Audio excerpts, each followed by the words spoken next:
Hello friends, welcome back to my channel.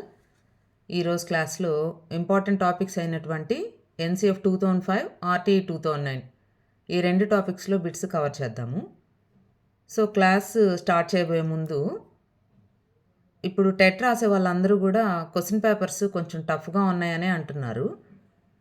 మనకు question paper టఫ్గా రావచ్చు, ఈజీగా రావచ్చు.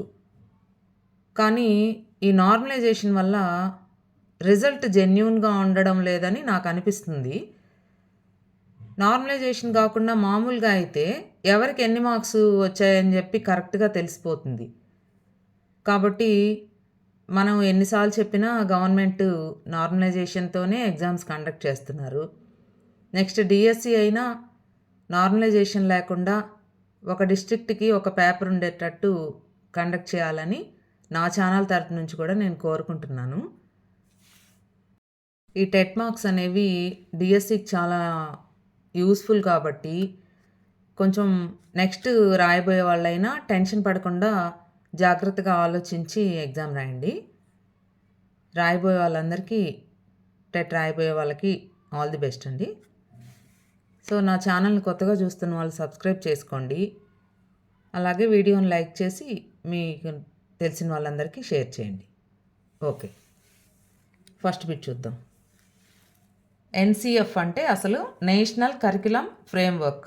ఇక్కడే మనకు ఒక బిట్ వచ్చింది. ఎన్సిఎఫ్ అబ్రివేషన్ ఇది, నేషనల్ కరికులం ఫ్రేమ్వర్క్, తెలుగులో జాతీయ పాఠ్య ప్రణాళిక చట్టం 2005. ఫస్ట్ క్వశ్చను, ఎన్సిఎఫ్ 2005 ఎప్పటి నుండి అమల్లోకి వచ్చింది? From which year NCF 2005 came in to existence? July 2004, 2005 July, May 2005, September 2005. So already answer తెలిసిన వాళ్ళు కామెంట్ చేయొచ్చు. సో ఎన్సిఎఫ్ 2005 అనేది ఎన్సిఈఆర్టీ వాళ్ళు, ఎన్సిఈఆర్టీ అంటే national council for educational research and training, NCERT వాళ్ళ తరపున ఇది రూపొందించబడింది. అది కూడా మనకి క్వశ్చన్గా అడగడానికి అవకాశం ఉంది. ఎన్సిఈఆర్టీ ప్రొఫెసర్ యశ్పాల్ ఆయన ఆధ్వర్యంలో ఒక జాతీయ ప్రణాళిక సంఘాన్ని ఏర్పాటు చేసి ఎన్సిఎఫ్ 2000ని బాగా సమీక్షించి తర్వాత ఒక 35 మంది సభ్యులు కలిసిన ఒక సంఘాన్ని ఏర్పాటు చేసుకొని ఎన్నెన్నో చర్చలు జరిపిన తర్వాత మే 2005న నివేదిక సమర్పిస్తే అప్పుడు సిఏబిఈ అంటే central advisory board of education,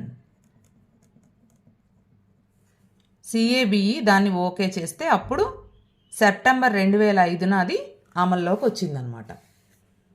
కాబట్టి ఇంత స్టోరీ ఉంది దాని వెనకాల. ఎన్సిఎఫ్ 2005ని ఎన్సిఈఆర్టీ వాళ్ళు ప్రొఫెసర్ యశ్పాల్ ఆధ్వర్యంలో రూపొందించడం జరిగింది.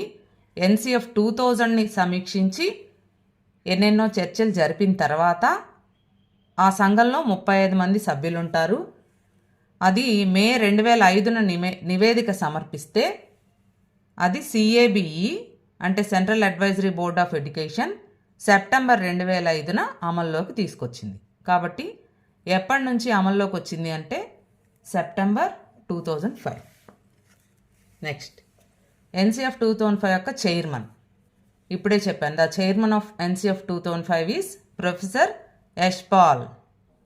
B is the correct. ఇక్కడ శాంతా సిన్హా అని ఉంది కదా, ఆమె ఇప్పుడు 35 మంది సభ్యులుండే సంఘం అని చెప్పాను కదా, ఆ 35 మందిలో ఆంధ్రప్రదేశ్ తరపు నుంచి ఈ శాంతా సిన్హా అనే ప్రొఫెసర్ ఎంపికయ్యారనమాట. ఆమె ఆ సంఘంలో సభ్యురాలుగా ఎంపికయ్యారు. సో అది కూడా మనకి క్వశ్చన్గా రావడానికి అవకాశం ఉంది. నీతా మెహతా ఎవరంటే, ఆ నీతా మెహతా అనే ఆమె రాసిన లేఖలో నేటి విద్య చదువుకున్న మూర్ఖులను తయారు చేస్తుంది అనే వాక్యంతో ఈ ఎన్సిఎఫ్ 2005 అనే మొత్తము చట్రము ఎండ్ అవుతుందన్నమాట. సో అది ఇప్పటి వరకు మనల్ని క్వశ్చన్గా అడగలేదు, ఒకవేళ అడిగితే అది రాయొచ్చు అనమాట. అంటే ఈ ఎన్సిఎఫ్ 2005 దేంతో మొదలవుతుంది అని అంటే రవీంద్రనాథ్ ఠాగూర్ గారు రాసినటువంటి సివిలైజేషన్ అండ్ ప్రోగ్రెస్ అనే గ్రంథంలోని సృజనాత్మకత బాల్యానికి కీలకం అనే మాటలతో ఎన్సిఎఫ్ 2005 పాఠ్య ప్రణాళిక చట్రం స్టార్ట్ అవుతుంది. నీతా మెహతా గారు రాసిన లేఖలోని నేటి విద్య చదువుకున్న మూర్ఖులను తయారు చేస్తుంది అనే దాంతో ఎండ్ అవుతుందన్నమాట. కాబట్టి అవి మనల్ని అడగలేదు, అడిగితే మీరు గుర్తుపెట్టుకుంటారని చెప్తున్నాను. నెక్స్ట్, ఎన్సిఎఫ్ 2005 యొక్క ప్రధాన ఉద్దేశము. The main aim of NCF 2005: జ్ఞాన నిర్మాణం, సహజ సామర్థ్యాన్ని పెంపొందించడం. జ్ఞాన నిర్మాణం అంటే కన్స్ట్రక్షన్ ఆఫ్ నాలెడ్జ్, సహజ సామర్థ్యాన్ని పెంపొందించడం టు డెవలప్ యాప్టిట్యూడ్, ఇంగ్లీష్ బోధించడం టీచింగ్ ఇంగ్లీష్. పైవేవి కాదు, none of the above. So NCF 2005 యొక్క ప్రధాన ఉద్దేశము జ్ఞాన నిర్మాణం, construction of knowledge. A is the correct answer. సహజ సామర్థ్యాన్ని పెంపొందించడం కూడా ఉంది, కానీ ప్రధాన ఉద్దేశం మాత్రం ఇదన్నమాట. నెక్స్ట్, క్రింది వాణిలో ఎన్సిఎఫ్ 2005 ఉద్దేశం కానిది. Which one among the following is not an aim of NCF 2005? ప్రజాస్వామిక విలువల పట్ల నిబద్ధత ఉండడం, having commitment towards democratic values, నేర్చుకున్న అంశాలు కొత్త సందర్భాలలో సృజనాత్మకంగా వినియోగించడం, to apply the learn topics in new situations creatively, ఇతరుల పట్ల వారి అనుభూతుల పట్ల సున్నితంగా స్పందించకపోవడం, not to respond sensibly towards people and their feelings. పైవేవి కావు. అంటే ఇక్కడ మనల్ని అడిగింది ఉద్దేశం కానిది. సో ఇక్కడ ప్రజాస్వామిక విలువల పట్ల నిబద్ధత ఉండడం, నేర్చుకున్న అంశాలు కొత్త సందర్భాల్లో సృజనాత్మకంగా వినియోగించడం, ఇవి ఎన్సిఎఫ్ 2005 యొక్క ఉద్దేశాలే. ఇతరుల పట్ల వారి అనుభూతుల పట్ల సున్నితంగా స్పందించడం అని ఉండాలి, స్పందించకపోవడం కాదు. కాబట్టి స్పందించడం అని కానీ మీకు ఇస్తే అది ఎన్సిఎఫ్ 2005 యొక్క ఉద్దేశమే అవుతుంది. ఒకవేళ స్పందించడం అని ఇచ్చుంటే పైవేవి కావు మనకు ఆన్సర్ అయ్యి ఉండేది. ఇక్కడ స్పందించకపోవడం అని ఇచ్చారు కాబట్టి సి మనకి కరెక్ట్ ఆన్సర్. కాబట్టి కొంచెం లైన్ని కరెక్ట్గా చదివి తొందరపడకుండా ఆన్సర్ చేయండి. నెక్స్ట్, ఎన్సిఎఫ్ 2005 ప్రకారం ఉపాధ్యాయుల పాత్ర. The role of a teacher according to NCF 2005 is మార్గదర్శి, గైడ్, సౌకర్యకర్త, ఫెసిలిటేటర్, స్వయం అభ్యాసకుడు, self learner. A and B. So ఇక్కడ మనకి రోల్ ఆఫ్ ఏ టీచర్ అడిగారు. ఉపాధ్యాయుల పాత్ర ఎన్సిఎఫ్ 2005 ప్రకారం, ఎన్సిఎఫ్ 2005 కాదండి, తర్వాత వచ్చిన అన్ని పాఠ్య ప్రణాళిక చట్టాల ప్రకారం కూడా టీచరు విద్యార్థికి ఒక మార్గదర్శిగా, సౌకర్యకర్తగా ఉండాలి. ఎక్కువగా ఈ సౌకర్యకర్త అనేదే ఇస్తున్నారు, కానీ మార్గదర్శి కూడా ఉంది. కాబట్టి నేను ఏ అండ్ బి ఇస్తున్నాను options. A and B correct. స్వయం అభ్యాసకుడు అనేది ఎవరు? విద్యార్థి. విద్యార్థి స్వయం అభ్యాసకుడుగా, సహజ సిద్ధ అభ్యాసకుడుగా ఉండాలన్నమాట. కాబట్టి ఉపాధ్యాయుడు మార్గదర్శిగా, సౌకర్యకర్తగా, గైడ్గా, ఫెసిలిటేటర్గా ఉండాలి. నెక్స్ట్, ఎన్సిఎఫ్ 2005 ప్రకారం త్రిభాషా సూత్రాన్ని ఏ స్థాయిలో ప్రవేశపెట్టాలి? In which stage should the 3 language formula be introduced? ప్రాథమిక ప్రైమరీ, మాధ్యమిక సెకండరీ, హయ్యర్ సెకండరీ. ఇవేవి కాదు. అంటే మాధ్యమికోన్నత. సో ఇక్కడ మనకి ప్రైమరీ అంటే 1 to 8 క్లాసెస్ వస్తుంది. మాధ్యమిక సెకండరీ అంటే 9, 10. హయ్యర్ సెకండరీ అంటే 11, 12. సో ఎన్సిఎఫ్ 2005 ప్రకారం ప్రాథమిక విద్య అంతా మాతృభాషలోనే బోధించాలి. త్రిభాషా సూత్రం ఎప్పటి నుంచి అమలు చేయాలంటే మాధ్యమిక స్థాయి నుంచి అమలు చేయాలి. కాబట్టి ఇక్కడ మనకి బి కరెక్ట్ ఆన్సర్ అవుతుంది. నెక్స్ట్, ఎన్సిఎఫ్ 2005 ప్రకారం ఏ శాస్త్రాన్ని ప్రాథమిక స్థాయిలో క్రీడల ద్వారా బోధించాలి? Which subject should be taught through games in primary stage according to NCF 2005? English, maths, science, social. ఇంగ్లీషా, గణిత శాస్త్రమా, విజ్ఞాన శాస్త్రమా, సాంఘిక శాస్త్రమా? క్రీడల ద్వారా ప్రాథమిక స్థాయిలో ఏ సబ్జెక్ట్ని మనం బోధించాలి అంటే గణిత శాస్త్రం. గణిత శాస్త్రాన్ని ప్రాథమిక స్థాయిలో ఉండే విద్యార్థులకి క్రీడల ద్వారా బోధించాలన్నమాట.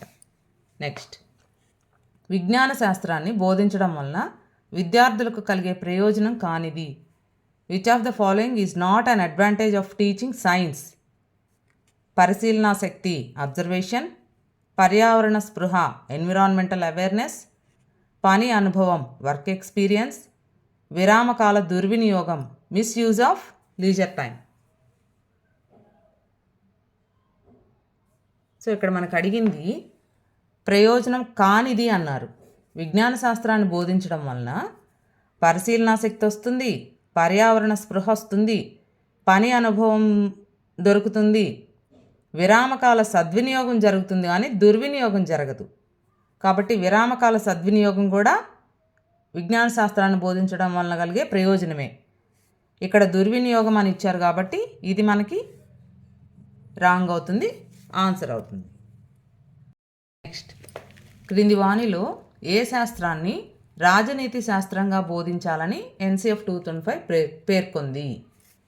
Which among the following should be taught as political science according to NCF 2005? విజ్ఞాన శాస్త్రం సైన్స్, భౌగోళిక శాస్త్రం జాగ్రఫీ, పౌర శాస్త్రం సివిక్స్, ఆర్థిక శాస్త్రం ఎకనామిక్స్.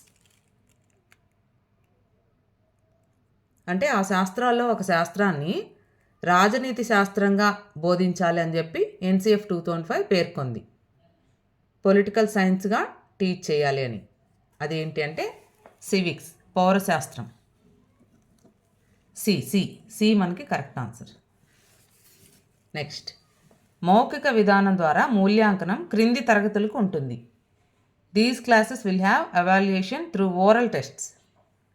1-2 తరగతులు, 3-8 తరగతులు, 9-10 తరగతులు, 11-12 తరగతులు. ఇక్కడ మనకి 1-2 తరగతులకి మౌఖిక పరీక్షలు కానీ లిఖిత పరీక్షలు కానీ ఉండవు. అంటే ఓరల్ టెస్ట్ లేవు, రిటర్న్ టెస్ట్ లేవన్నమాట. 3-8 తరగతుల వారికి మౌఖిక విధానం ద్వారా మూల్యాంకనం ఉంటుంది. సో మనకి ఇక్కడ బి కరెక్ట్ ఆన్సర్ అవుతుంది.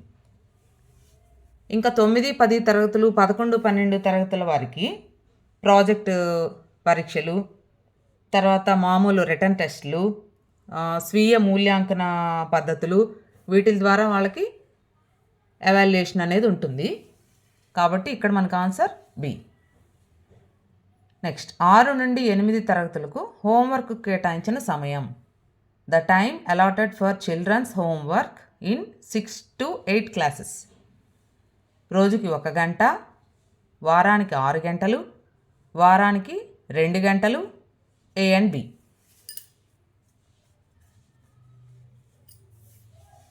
ఇక్కడ బ్రాకెట్ ఇవ్వకూడదు. So the time allotted for children's homework in 6-8 classes. ఇక్కడ 1-2 తరగతుల వారికి 1-2 తరగతుల వారికి అసలు హోంవర్క్ లేదు, నో హోంవర్క్. నెక్స్ట్, 3-5 తరగతుల వారికి వారానికి 2 గంటలు, అంటే 1 వీక్కి 2 అవర్స్. 3-5 తరగతుల వారికి. 6-8 తరగతుల వారికి రోజుకి 1 గంట, 1 అవర్ పర్ డే.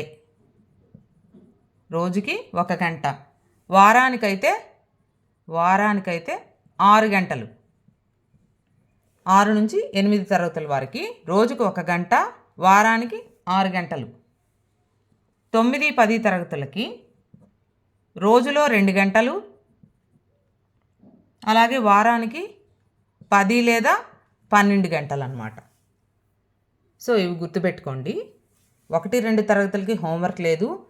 3 నుంచి 5 తరగతులకి వారానికి 2 గంటలు, 6 నుంచి 8 తరగతుల వారికి రోజుకు 1 గంట, వారానికి 6 గంటలు, 9, 10 తరగతులకి రోజులో 2 గంటలు, వారానికి 10 నుంచి 12 గంటలు. సో ఇక్కడ మనకు అడిగింది 6 నుండి 8 తరగతులకి కాబట్టి రోజుకు 1 గంట, వారానికి 6 గంటలు, రెండు కరెక్టే. కాబట్టి మనకి డి కరెక్ట్ ఆన్సర్ అవుతుంది. మనం ఒకటి చూసి అది ఆన్సర్ పెట్టేయకూడదు.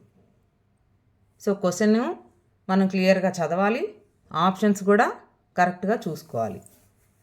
నెక్స్ట్, ఎన్సిఎఫ్ 2005 ప్రకారం ఉన్నత పాఠశాల యొక్క స్థలం ఎంత విస్తీర్ణంలో ఉండాలి? What area is the school site for higher secondary school according to NCF 2005? 1 ఎకరం, 2 ఎకరాలు, 4 ఎకరాలు, 5 ఎకరాలు.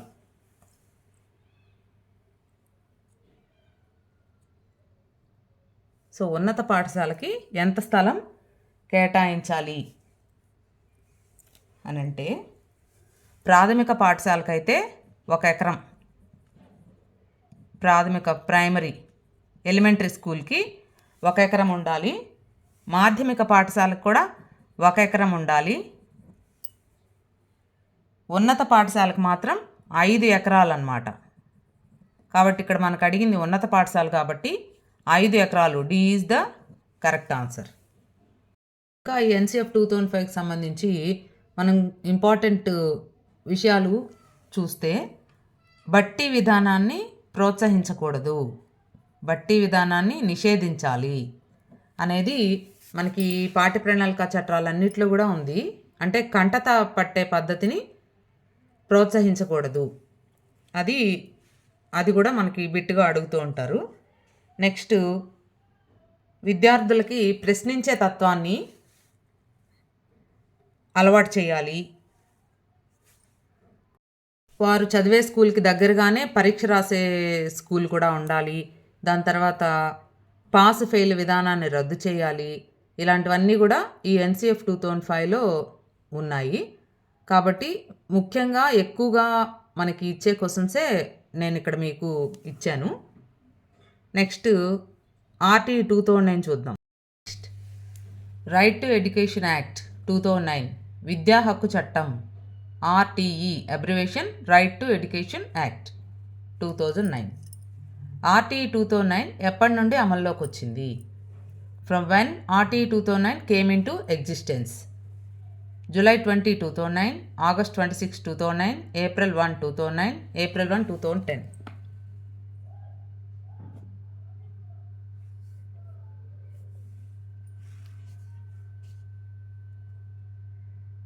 సో ఇది April 1, 2010 మనకి అమల్లోకి వచ్చింది. నెక్స్ట్, రాజ్యాంగంలోని ఈ ఆర్టికల్ ప్రకారం 6 నుండి 14 సంవత్సరాల బాలబాలికలకు ఉచిత నిర్బంధ విద్యను కల్పించాలి. According to this article in our constitution, children of age 6 to 14 years should get free and compulsory education. Article 42, 45, 51A, 15.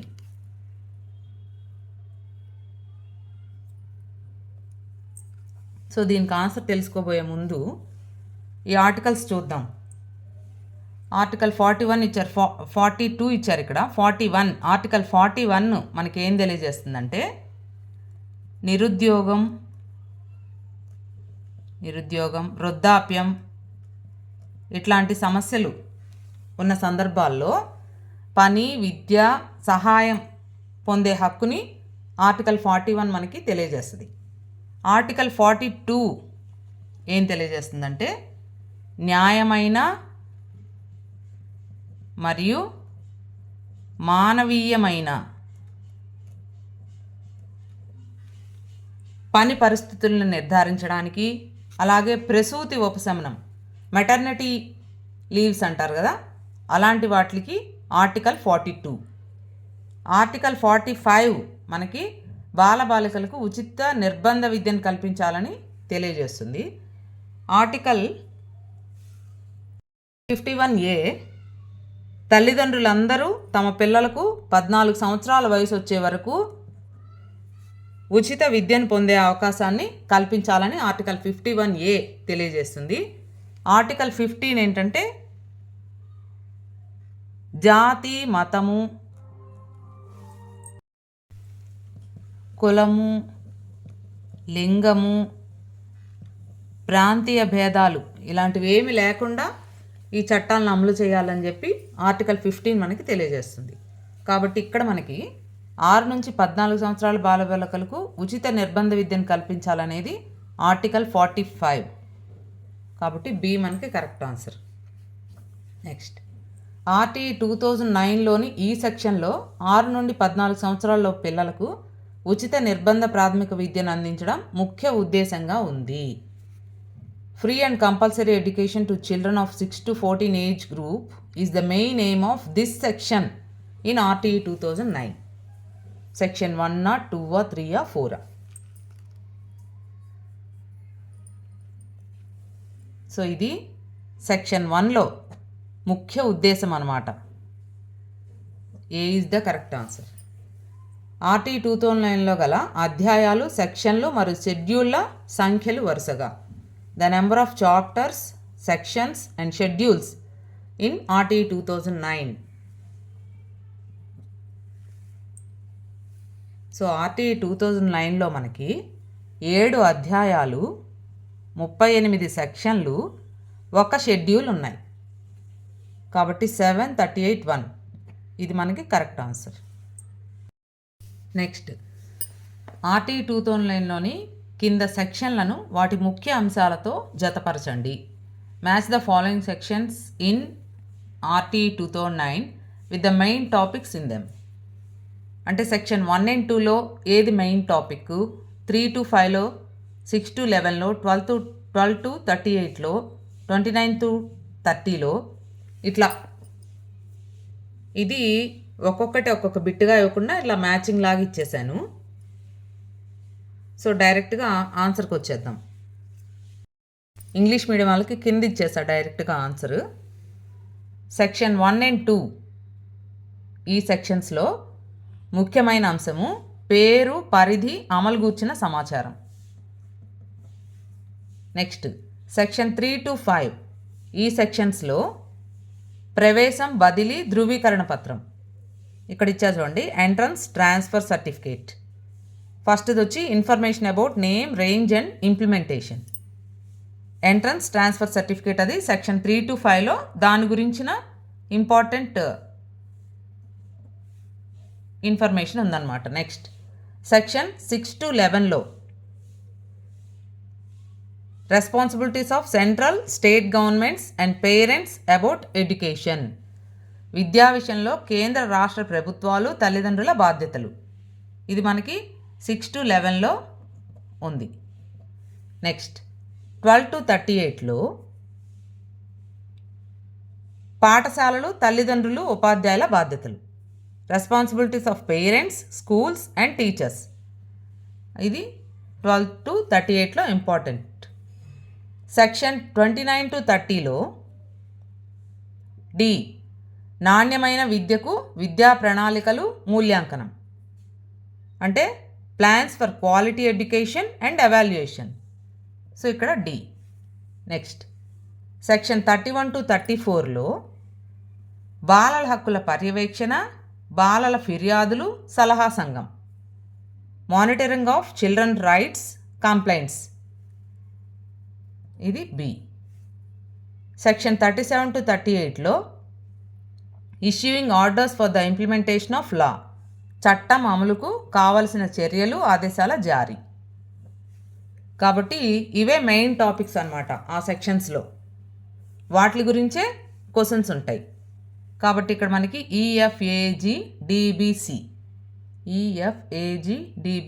Second B is the correct answer అవుతుంది ఇక్కడ. నెక్స్ట్ RTE 2009 ప్రకారం 6 నుంచి 8 తరగతులకు ఉపాధ్యాయ విద్యార్థి నిష్పత్తి. Ratio of teacher and students for 6 to 8 classes according to RTE 2009. 1:30, 1:35, 1:40, 1:45.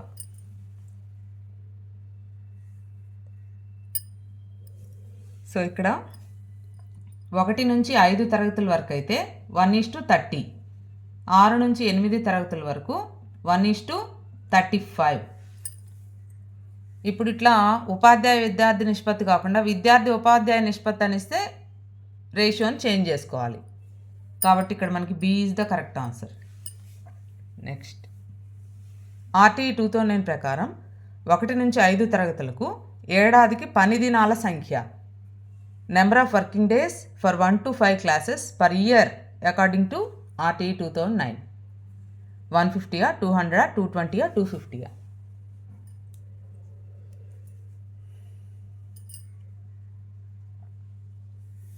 So ఇక్కడ మనకి 1 నుంచి 5 తరగతులకైతే 200 రోజులు, 6 నుంచి 8 తరగతుల వరకు అయితే 220. కాబట్టి ఇక్కడ B is the correct answer. Next, క్రింది వాణిని పరిశీలించండి. అంటే ఇవి బిట్స్గా కాకుండా జస్ట్ మీరు ఇంపార్టెంట్ పాయింట్స్ గుర్తుపెట్టుకోవడానికి ఇచ్చానమాట. అంటే ఎక్కువగా మనల్ని క్వశ్చన్స్ అడుగుతారు అనుకునేవి. ఇప్పుడు సెక్షన్ 4లో ప్రాథమిక విద్యా నమోదు పూర్తి చేయడం. ఇప్పుడు ఇది ఇచ్చి ప్రాథమిక విద్యా నమోదు పూర్తి చేయడం ఏ సెక్షన్లో ఉంది అనిస్తే సెక్షన్ 4, అంటే registration of elementary education and completion. బదిలీ కోరే హక్కు సెక్షన్ 5, ఇది చాలా ఇంపార్టెంట్, ఎక్కువ సార్లు ఇస్తుంటారు. రైట్ ఫర్ ఆస్కింగ్ ట్రాన్స్ఫర్, అంటే ఈ స్కూల్ నుంచి వేరే స్కూల్కి బదిలీ అవ్వాలి అని విద్యార్థి కోరగానే వెంటనే ట్రాన్స్ఫర్ సర్టిఫికేట్ రెడీ చేసి ఇచ్చేయాలన్నమాట. నెక్స్ట్, పూర్వ ప్రాథమిక విద్య సెక్షన్ 11లో ప్రీ ప్రైమరీ ఎడ్యుకేషన్. బడుల ఎంపిక విధానం, క్యాపిటేషన్ ఫీజుల నిషేధం, ఇది కూడా ఇంపార్టెంటే. Prohibition of capitation fee, selection of schools section 13లో. బడిలో ప్రవేశానికి వయసు ధృవీకరణ సెక్షన్ 14లో, అంటే verification of age for the entrance in school. బడిలో ప్రవేశాన్ని నిరాకరించకూడదు, ఇది కూడా ఇంపార్టెంటే, section 15. Entrance in school should not be rejected, అంటే వాళ్ళు ఏ వయసు పిల్లలైనా వెంటనే వాళ్ళని వచ్చి మేము బడిలో చేరతామనగానే జాయిన్ చేసుకోవాలన్నమాట. గుర్తింపు లేకుండా బడి నిర్వహించకూడదు. School should not be managed without identity, అది సెక్షన్ 18. నెక్స్ట్, ఉపాధ్యాయ విద్యార్థుల నిష్పత్తి, దీని గురించి చెప్పింది సెక్షన్ 25. టీచర్ స్టూడెంట్ రేషియో, ఇది సెక్షన్ 25. ఇది ఈజీగా మనకు గుర్తుంటుంది. నెక్స్ట్, టీచర్ల ఖాళీలు భర్తీ చేయడం section 26. Filling up of vacancies of teachers. ఉపాధ్యాయులను బోధనేతర విధులకు పంపడం నిషేధం. Teacher should not be sent to non teaching activities, ఇది సెక్షన్ 27. ఉపాధ్యాయులు ప్రైవేట్ ట్యూషన్స్ చెప్పడం నిషేధం, ఇది section 28. Teachers are restricted to not to teach private tuitions, అంటే ప్రొహిబిషన్ ఆఫ్ ప్రైవేట్ ట్యూషన్స్ అన్నమాట. సో ఇవన్నీ సెక్షన్స్, ఈ 11 పాయింట్స్ చాలా ఇంపార్టెంట్. అవి మనల్ని ఏదైనా అడగడానికి అవకాశం ఉంటుంది. కాబట్టి ఇక్కడితో ఈ ఆర్టీఈ 2009లో కూడా ఇంపార్టెంట్ క్వశ్చన్స్ అన్నీ డిస్కస్ చేశాము. సో వీడియోని లైక్ చేయండి, అలాగే మీ ఫ్రెండ్స్ అందరికీ షేర్ చేయండి. ఇంకేమన్నా డౌట్స్ ఉండి ఏదన్నా క్వశ్చన్ నేను టచ్ చేయంది ఉంటే మీరు కామెంట్ సెక్షన్లో కామెంట్ చేయండి. Okay friends, all the best.